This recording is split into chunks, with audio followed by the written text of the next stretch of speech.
Good morning, good evening, good afternoon, wherever you are in the world. Healing affirmations. I'm Kim Warner with you, and we're going to talk about chase your children.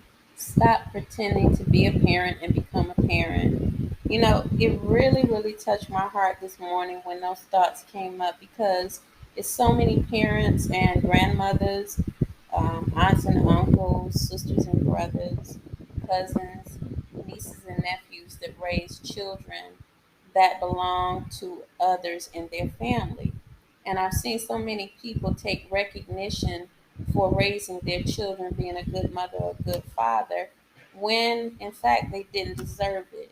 I believe that it's appropriate to tell the world that just planting a seed is not enough. Because even when you look at a spiritual principle of planting a seed, the seed needs to be watered. There's an emotional need to gratify or help your children as they're growing. The water is like unto emotional needs because you're going there every day to feed the seed, or you're there every day to feed the seed. And so, as you feed the seed emotionally um, and physically, nutritiously, what happens is that the seed is going to grow up to be something that is pleasing to you because you did a good job with it. Now, we can address the fact that many of us don't know how to be parents when we come into the time of being a parent, and a lot of that has to do with sex, or lust. So we decide to take on lustful desires and engage without condoms. And what happens from then is we have children. And some people will say, well, I wanted all of my children. And some might say, well, I could have waited. Well, let's look at I wanted all my children and I could have waited. A lot of what we see economically as a deficiency causes mental health challenges. Let me say it again. The economic issues that our children suffer, and even some of us have suffered through, bring on mental health challenges. And oftentimes, people are not looking at the reason we are called to prepare, or like Jesus is saying, who would build a temple and not count up the cost? In this case, who would have children and not count up the cost? We see many children in America dying on the streets. People are getting killed. Why? Because of different issues. We could talk about that in another, discussion. But the issue at hand is, why would I be a parent and not raise my children? Why would I take credit for raising my children and I didn't do it? I might feel like I've raised them, but did I give them the emotional stability that they needed? Did I give them the physical stability? Because we hear a lot of women and men talking about what they did, but did you give your child a stable home to live in? Were they able to emotionally express themselves or understand how to express themselves? Because all of this is on the table for children to grow up with a healthy mindset. The reason why we don't have these mindsets or healthy mindsets is because children are going through things that parents do not recognize, such as, I'm the adult, I can do what I want to do. No, that is not the case. When you have a child, you cannot do what you want to do. That means that you cannot make a choice to jump from one man to the other.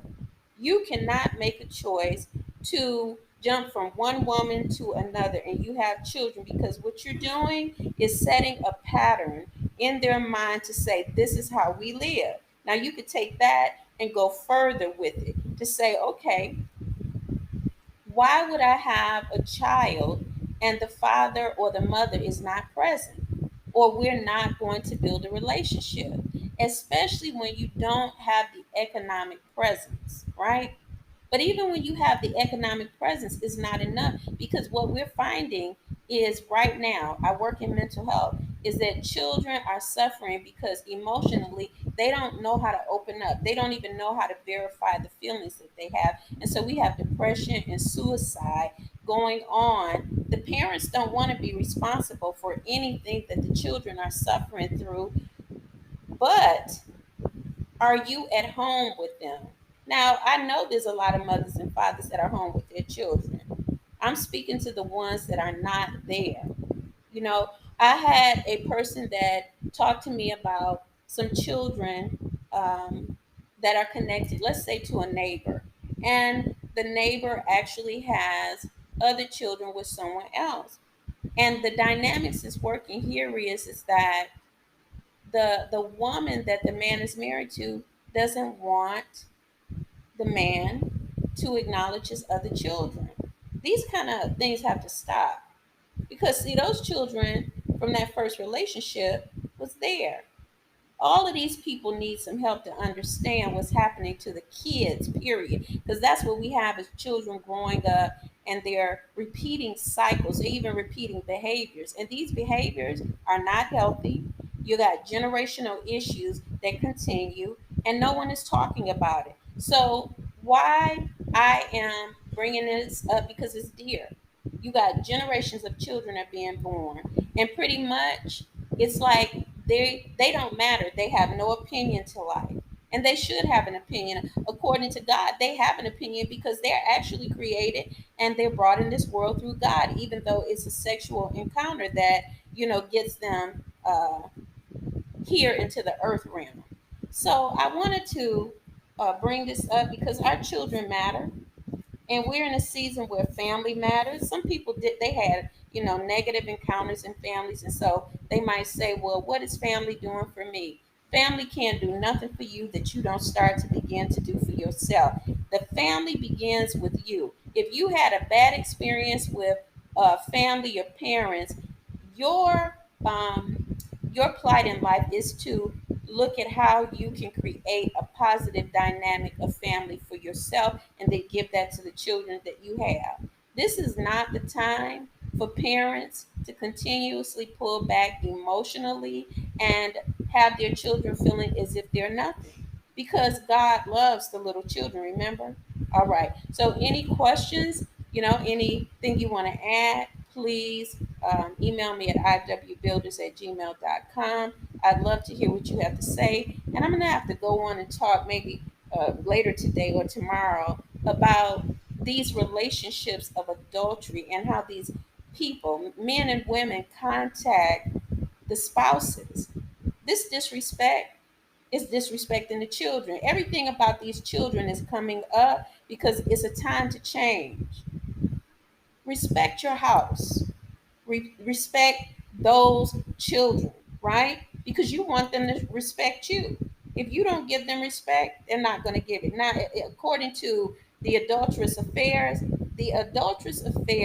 they come back and give you the treatment that you actually have been given out. Whatever you give, you receive.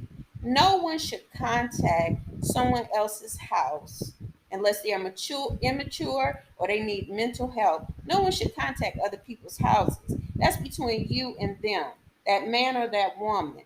Keep yourself in a respectful place.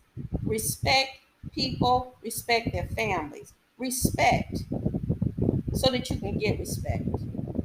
Blessings.